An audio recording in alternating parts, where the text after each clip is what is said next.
Trek पूर्ण करून थकलो होतो, परंतु फिरायची हौस काही संपली नव्हती. म्हणूनच फ्रेश होऊन आम्ही थेट पोहोचलो स्वामी समर्थ मठ दिंडोरी येथे.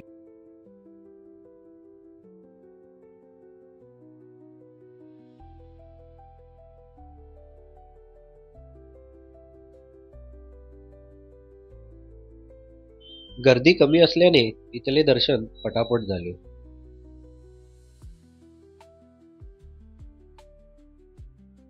स्वामींच्या चरणाशी थोडा वेळ बसून आम्ही निघालो पुढच्या प्रवासाकडे आणि येऊन पोहोचलो तपोवनात. इथे पोहोचताच आपल्याला दिसते प्रभू श्री रामाची 150 फुटी पूर्णाकृती मूर्ती. ही मूर्ती म्हणजे आकर्षणाचा केंद्रबिंदूच होय. इथल्या घाटावर सुद्धा पाणी नव्हते. बाजूलाच शूर्पणखेचे नाक कापलेली जागा होती. इथेच लक्ष्मणजींनी शूर्पणखेचे नाक कापले होते असे पुराणात लिहिलेले आढळते. इथेच लक्ष्मणजींचं शेषनाग अवतारातील मंदिर सुद्धा आहे.